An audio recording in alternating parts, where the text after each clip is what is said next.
తిమిర దృష్ట్యా అనేక చంద్రవత్ అని అంటే, ఇప్పుడు వీడు ఏం చేశాడంటే గోరు చిక్కుడుకాయలు ఉన్నాయి తెలుసా మీకు? గోరు చిక్కుడుకాయలు ఎక్కువగా తింటే ఏమైపోతుంది? పిత్తం అవుతుంది. పిత్తమైనప్పుడు తల తిరుగుతుంది. కొన్ని తింటే ఏమవుతుందంటే తల తిరుగుతుంది. కొంతమందికి కొన్ని పట్టవు, కొన్ని పట్టవు. ఈ మెంతాకు ఉంది, మెంతాకు ఆరోగ్యానికి మంచిదే. ఎక్కువ తిన్నాడు అనుకో ఏమవుతుంది? తల తిరుగుతుంది. తర్వాత వీడికి గ్యాస్ట్రిక్ ప్రాబ్లం ఉంటుంది. వీడికి కారం తినేది బాగా ఇష్టం. మసాలా అంతా బాగా చేశాడు, మసాలా బాగా తిన్నాడు, ఏమవుతుంది? కడుపులో తిప్పుతుంది. కడుపులో తిప్పి దాని ప్రభావం ఏం చేస్తుంది? తల తిరుగుతుంది. తల తిరిగినప్పుడు చూస్తాడు, చూస్తే అంత తిరిగిపోతున్నట్లు కనిపిస్తుంది. నాకు అనుభవం అయింది. ఏమనుభవం అయిందంటే, ఈ అద్దాలు వేరే అద్దాలు ఒకప్పుడు వాడిన అద్దాలు వాడినప్పుడు తల ఇబ్బంది అయింది, సైట్ ప్రాబ్లం. నాకు అద్దాలు బాగానే పనిచేస్తున్నాయని అనుకున్నాను. అర్ధరాత్రి 12:30 అయింది సమయం. కళ్ళు తెరిచినాను, పడుకొని ఉన్నాను, కళ్ళు తెరిచినాను. రూమ్ అంతా తిరుగుతూ ఉంది, ఏం అర్థం కావట్లేదు. కళ్ళు మూసుకున్నాను, ఏం కాలేదు, బాగుంది. కళ్ళు మూసుకుంటే బాగుంది, కళ్ళు తెరిస్తే తిరుగుతుంది. ఇంక లేస్తే ఇంకెట్లుంటుంది? పడిపోతాం. ఇట్లుండే పరిస్థితుల్లో టాయిలెట్ వస్తూ ఉంది. లేచి టాయిలెట్లోకి పోవాలి, పక్కలోనే ఉంది. వెళ్ళగలమా? వెళ్ళలే. లేచినా, లేస్తే పడిపోతున్నా. పక్కలో ఉండే మనిషిని లేపి పట్టుకున్నారు. చెప్పాను విషయం.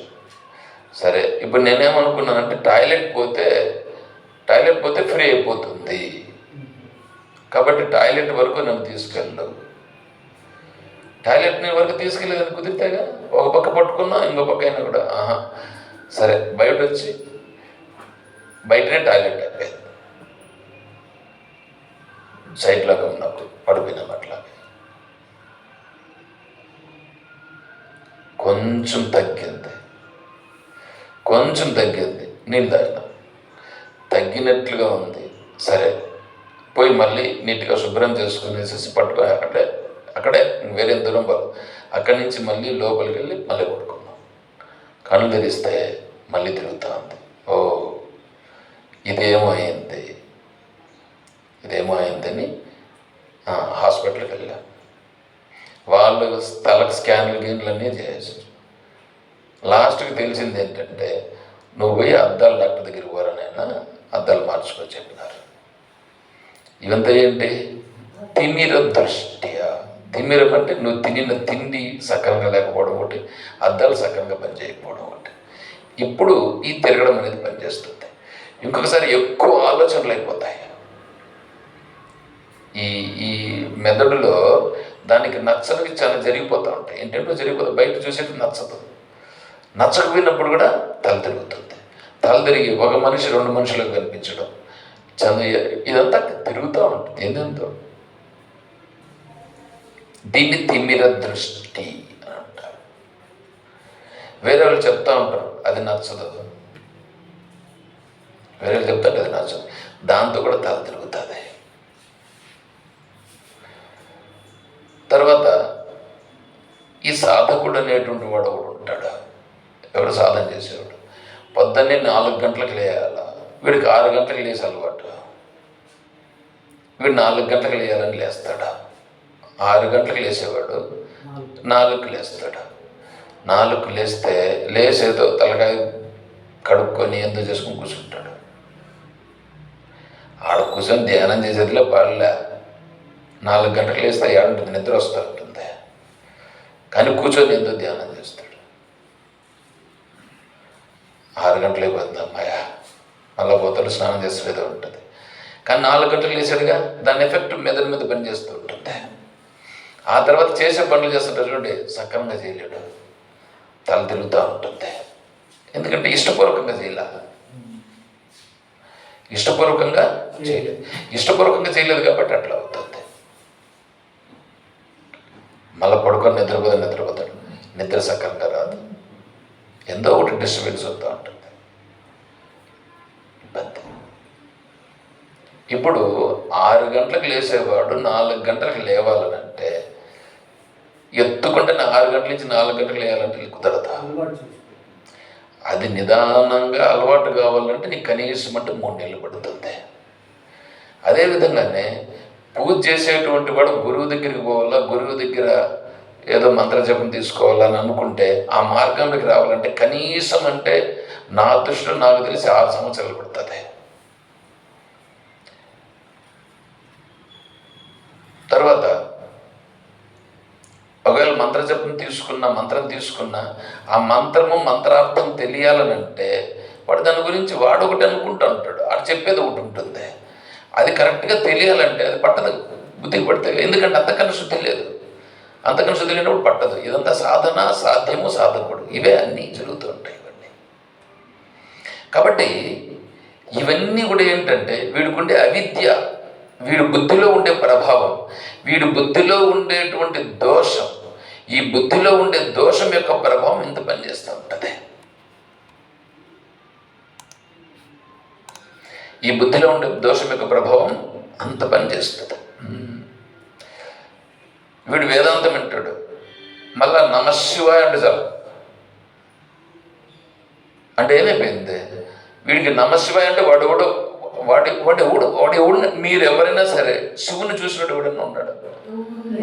వీడు ఇప్పుడు నమశివాయ అంటే ఇట్లా వేస్తాడు. అంటే ఈ విన్నిన వేదాంతం అంతా ఏమైపోయింది, పట్టలేదు. తర్వాత ఇప్పుడు మనం కూడా ఏం చేస్తామంటే శంభో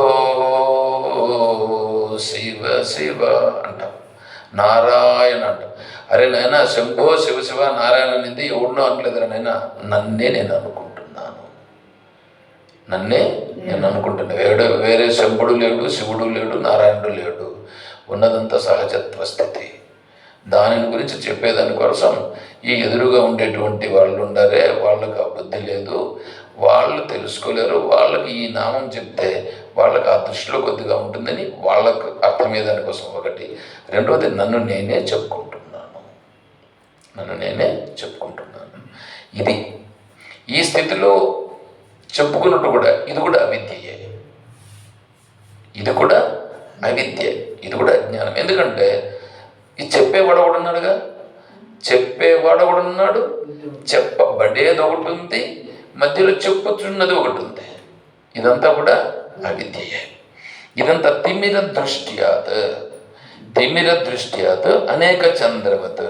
ఏ విధంగా అయితే తిమిర దృష్టి అంటే కంటి దోషం చేత, తినిన ఆహార పదార్థాల చేత శరీరంలో కలిగే వికారాలు ఇవన్నీ ఏ ఉన్నాయో ఇవన్నింటి ప్రభావం చేత, ఇప్పుడు చంద్రుణ్ణి ఉదాహరణగా చెప్తున్నారు. చంద్రుణ్ణి చూస్తే మామూలుగా అందరికీ, ఇప్పుడు నేను చెప్పినవన్నీ అందరికీ ఉండకపోవచ్చు, కానీ ఒక్కటి మాత్రం ఉంటుంది. ఏమిటంటే ఇది అందరికీ కామన్. ఈ కంటికి దాన్ని ఏమంటారంటే కంటి పొర వచ్చినప్పుడు చంద్రుడు, ఒక చంద్రుడు 2 చంద్రులు కనిపిస్తాడు. ఇది అందరికి కనిపిస్తాడు, అందరికీ సహజం. అది ఇక్కడ చెప్తున్నారు.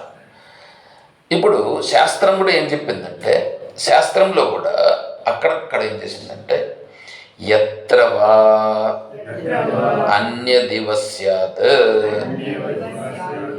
ఇది ఉపనిషత్తులు చెప్పింది.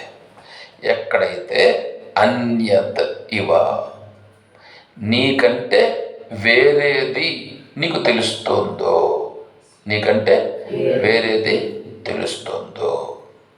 యత్ర హి ద్వైతమివ భవతి తద్ ఇతరం పశ్యతి. ఎక్కడైతే నీకు ద్వైతం తెలుస్తూ ఉందో, ద్వైతం అంటే నేను నువ్వు, ఇదే ద్వైతం, ఇది చూస్తూ ఉందో అంతవరకు నీకేముంటుంది? ఇతరం పశ్యతి. ఇతరం ఇది దీనిని చూస్తూ ఉంది. చూచేవాడు ఉన్నాడు, చూడబడేది ఉంది. దీనిని కూడా ఉపనిషత్తు చెప్పింది. ఎట్లా చెప్పింది? ఇతరం పశ్యతి. ఇటువంటి వాడు ఏమవుతాడు తెలుసా? మృత్యోహ సమృత్యుమాప్నోతి. ఉపనిషత్తు ఎట్లా చెప్పింది? ఎంతవరకు నువ్వు ఇతరంను చూస్తావో, అది ఇతరం పశ్యతి. వీడు నేను చూచేవాడును, చూడబడేటువంటిది ఇది అని ఎంతవరకు చూస్తున్నాడో అప్పుడు వాడు ఏమవుతాడు? ఇతరం చూస్తున్నాడు. అప్పుడు ద్వైతం ఉందిగా, ద్వైతం ఉంది. వాడేమవుతాడు తెలిసిన? మృత్యుమాప్నోతి.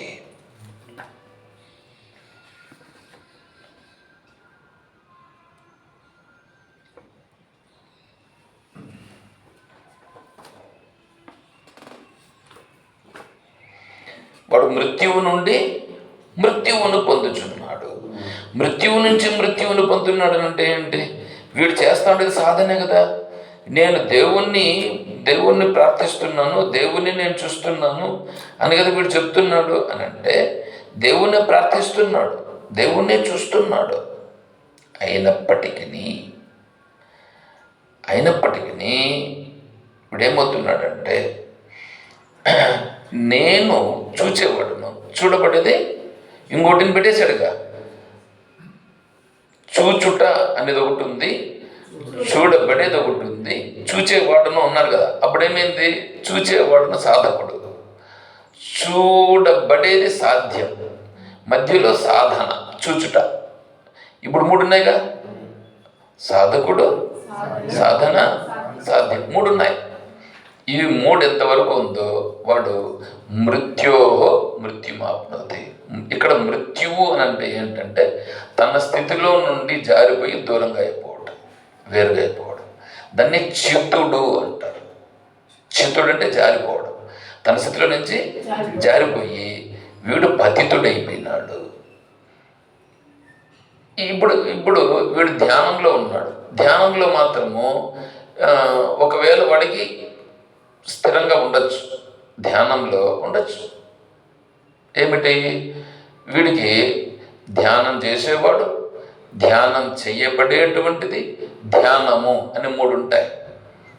దీన్ని ధ్యాత, ధ్యానము, ధ్యేయము అని 3.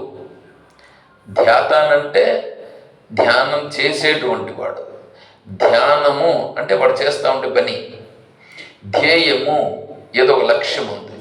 ఇప్పుడు ధ్యాత ఉన్నాడుగా, ధ్యానం చేసేవాడు. నేను ధ్యానం చేస్తున్నాను అంటున్నాడు కదా.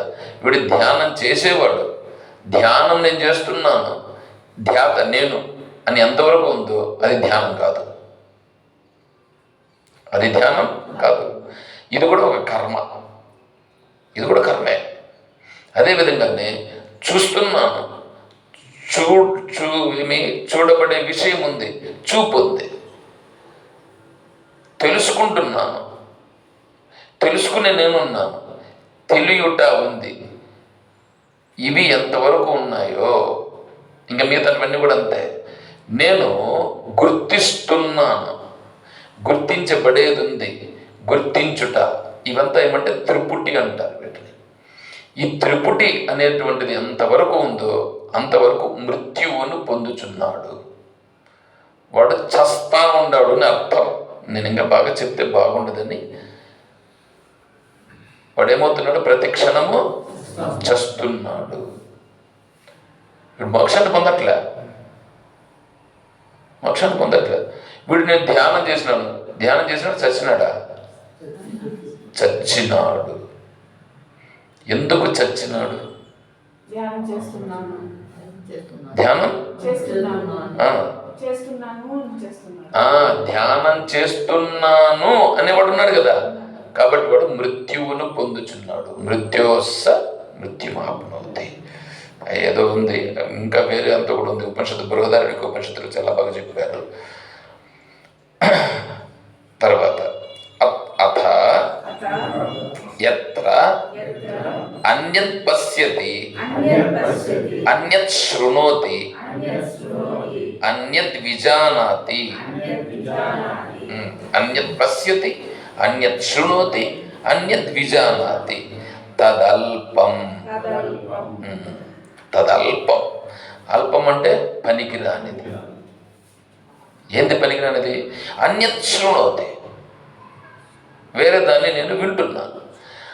అన్యత్ పశ్యతి, నాకంటే వేరే దాన్ని నేను చూస్తున్నాను. తర్వాత అన్యత్ విజానాది, వేరే దాన్ని నేను తెలుసుకుంటున్నాను. ఇదన్నా చూడండి, ఇది ఎంతవరకు ఉందో అంతవరకు వీడు మృత్యువును పొందుచున్నాడు. అది అల్పం. యదల్పం తన్మర్త్యం. ఏది అల్పమో అది మర్త్యము. మర్త్యము అని అంటే పనికిరానిది. అది పనికిరానిది. దీన్ని చెప్పింది ఎవరు? ఉపనిషత్తే. ఉపనిషత్తు చెప్పింది. ఎందుకు చెప్పింది ఉపనిషత్తు? నాయన, ఇది పనికిరానిదని నువ్వు తెలుసుకో. ఈ స్థితి ఇది పనికిరానిదని నువ్వు తెలుసుకో. అంటే ఏంటి? నువ్వు పనికొచ్చేదాన్ని పట్టుకో, పనికొచ్చేదాన్ని పట్టుకో అని చెప్తా ఉంది. ఇదంతా కూడా అవిద్యా స్వరూపం అని నువ్వు తెలుసుకో అని చెప్పింది.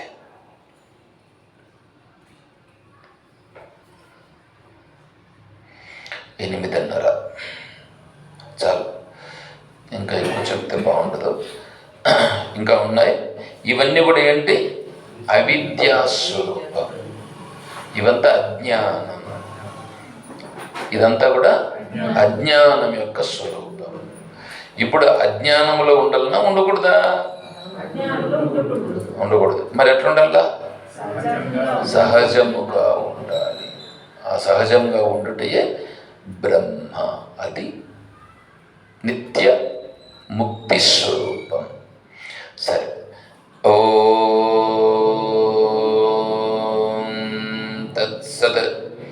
ఓం అసతో మా సద్గమయ. ఓం తమసో మా జ్యోతిర్గమయ. ఓం మృత్యోర్మా మృదంగమయ. ఓం శాంతి శాంతి శాంతి. శంభో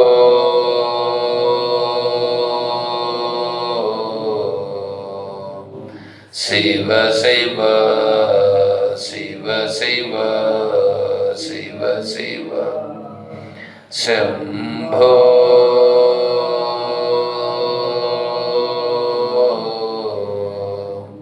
శివ శివ శివ శివ శివ శివ.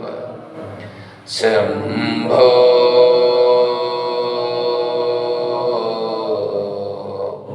శివ శివ శివ శివ శివ శివ. నారాయణ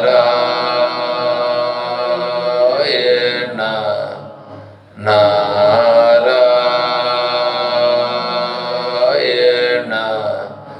నారాయణ. ఓం తత్సత్. ఓం సర్వం శ్రీ సద్గురుచరణారవిందార్పణమస్తు. ఓం జయ బోలో శ్రీ కృష్ణ పరమాత్మ की जय, बोलो गीता माता की जय, बोलो भक्त मंडली की हर नमः पार्वती पतये. जय सीताराम. हरे ఓం తత్సత్. ఓం. ఇదంతా ఇంకా ఉన్నది. దీన్ని రేపు చెప్పుకుంటాం. హరి ఓం తత్సత్.